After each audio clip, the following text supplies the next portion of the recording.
Ha terminado la primera semana de esta guerra al narcotráfico en Ecuador, que se llama también guerra civil. El presidente la ha denominado conflicto interno armado. Y en esta primera semana, pues los ecuatorianos hemos alcanzado a darnos cuenta de cuán poderosa era la delincuencia en el Ecuador. Ya no solamente que habían logrado penetrar en la Corte Suprema de Justicia y hasta el presidente de la Corte Suprema de Justicia está involucrada. También lograron penetrar en la esfera militar y policial, pero quizás lo más extraordinario fue cómo lograron convertir a las cárceles y prisiones de Ecuador en su centro de operaciones. La cosa más difícil que hasta el momento ha logrado resolver de alguna manera el presidente es que las prisiones de Ecuador, donde habían logrado los prisioneros, los presos, habían logrado secuestrar a los guías y al personal administrativo de algunas de las más importantes cárceles del país, que sumaban más de 180 personas, llegaron a tener 200 rehenes.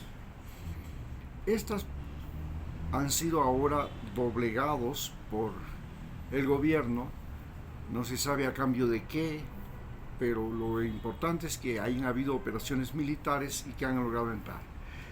Se nota que el personal que trabajaba en las prisiones estaba también presionado o al servicio de los carteles de la droga.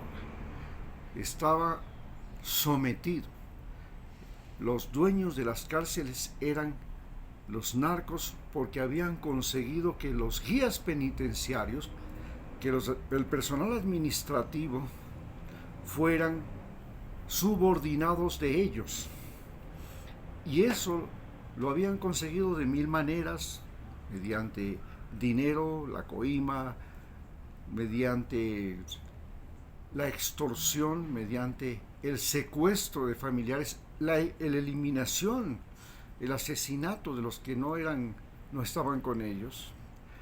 Y hoy han entrado las Fuerzas Armadas, han entrado a las prisiones y han descubierto armas, celulares, explosivos, cuartos escondidos dentro de las cárceles, túneles que conectaban una celda con otra celda, sistemas de evasión, extraordinario desarrollo de la infraestructura, es decir, prácticamente habían llegado a convertir a las cárceles en su propiedad privada.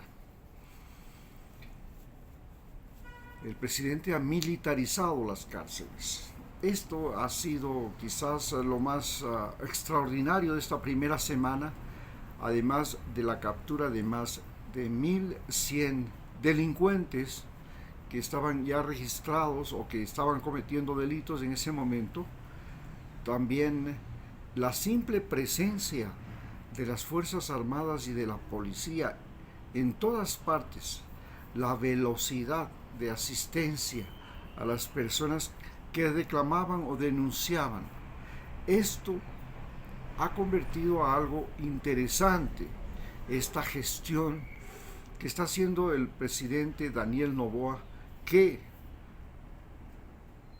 está apoyado muy de cerca por la embajada norteamericana. Incluso se habla de que ya han llegado tropas de los Estados Unidos para hacer la custodia, especialmente en la zona fronteriza, por donde entra y sale la droga y por donde entra y salen los delincuentes que vienen desde Colombia hacia Ecuador o desde Perú hacia Ecuador, porque también resulta que muchos de los armamentos que han encontrado han pertenecido al ejército peruano o han logrado ingresar por la frontera norte. Esta captura también se ha extendido al océano, se han capturado toneladas de drogas y estas capturas de toneladas de drogas en un solo embarque el día de ayer ya eran 40 millones de dólares el estimado de la captura. Para tener una idea, los carteles desde Ecuador podían llegar a mover millones de dólares diariamente al mundo. ¿Cómo llegamos a este entramado, a este problema y cómo se ve la perspectiva? Bueno, nosotros los ecuatorianos todavía estamos asustados ante la realidad. Y sabemos que los narcos no solamente que tienen dinero, que tienen armamento, sino que han logrado desarrollar algo que es aún más temible. Ese sentimiento de aventura, de que me importismo, de vivencia del momento, que se ha convertido en una forma de espíritu de los muchachos y de los jóvenes que estaban involucrados en este negocio del narcotráfico, del secuestro, de la extorsión, de la apropiación de los bienes ajenos, de la disposición de la vida de otras personas, y se hace a partir de que su propia vida ha llegado a ser despreciable, la vida que llevaban por lo menos, y que lo que quieren es vivir el momento.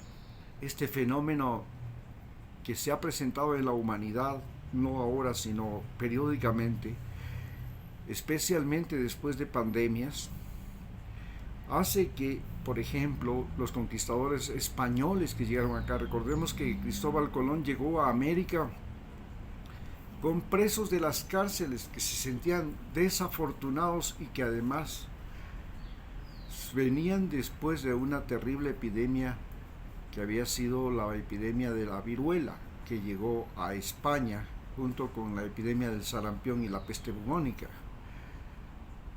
Lo mismo pasaba con los piratas ingleses que llegaron a América y que eran ladrones, que eran lo mismo que los holandeses, eran gente que violaban en los puertos, que quemaban, que asesinaban, eran delincuentes del mar, eran temibles delincuentes del mar, hasta tenían unas calaveras como símbolo. Y estos temibles delincuentes del mar que llegaron a dominar el Caribe y a intervenir en muchas de las colonias españolas de América, llenos de maldad y de odio, de dureza, llegaron inclusive a ser dueños de Guayaquil durante 3 años.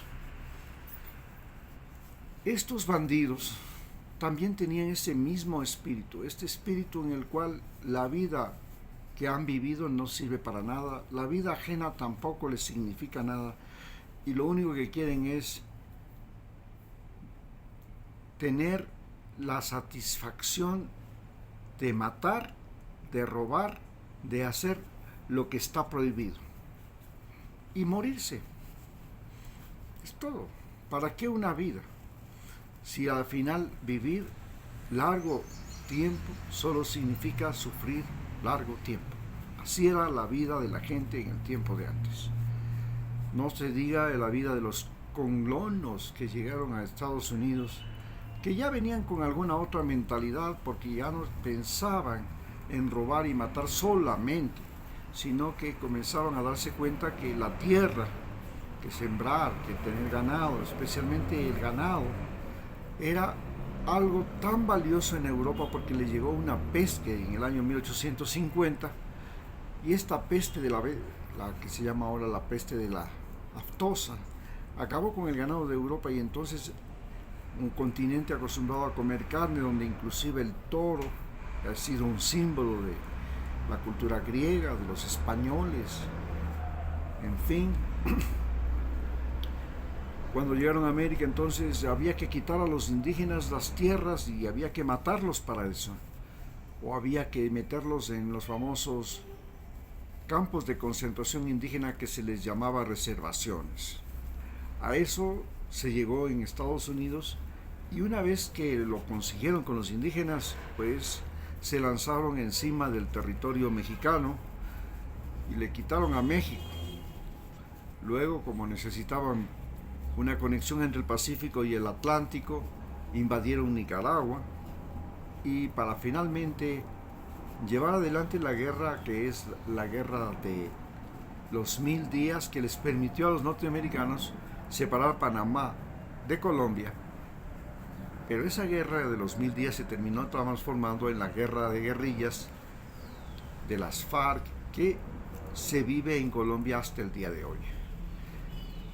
No sabemos si la guerra esta que ha empezado Daniel Noboa podría ser una guerra como la guerra que se vive en Colombia, y que puede llegar a ser interminable si es que Estados Unidos realmente no logra detener la gran demanda de cocaína que existe en este momento en Estados Unidos. ¿Y a qué se debe la gran demanda de cocaína? Porque el fentanilo, que es la droga que está matando más seres humanos en Norteamérica y en Europa, es una droga que es mucho más dañina que la cocaína. Y la cocaína, junto con la marihuana, casi no matan a los usuarios. Normalmente la cocaína mata a las personas que consumen cocaína más alcohol. Ahí se produce un trastorno cardíaco que mata, porque la cocaína es una droga que disminuye la demanda de oxígeno del cerebro y del cuerpo, y lo que produce una gran estimulación, una reutilización del aparato cardiocirculatorio. Y si se combina con alcohol, esto es mortal. Así es que nos enfrentamos a un momento crítico. Vemos que realmente la policía y el ejército eran necesarios en las calles, no en los cuarteles, y que los bandidos, los malvados, que son esa gente pobre de los barrios del Tugurio, se habían tomado las prisiones, se habían tomado los barrios, nos habían convertido a los ecuatorianos en su presa fácil. Estamos ahora en una reacción contra esto, y veamos qué sucede. Muchas gracias.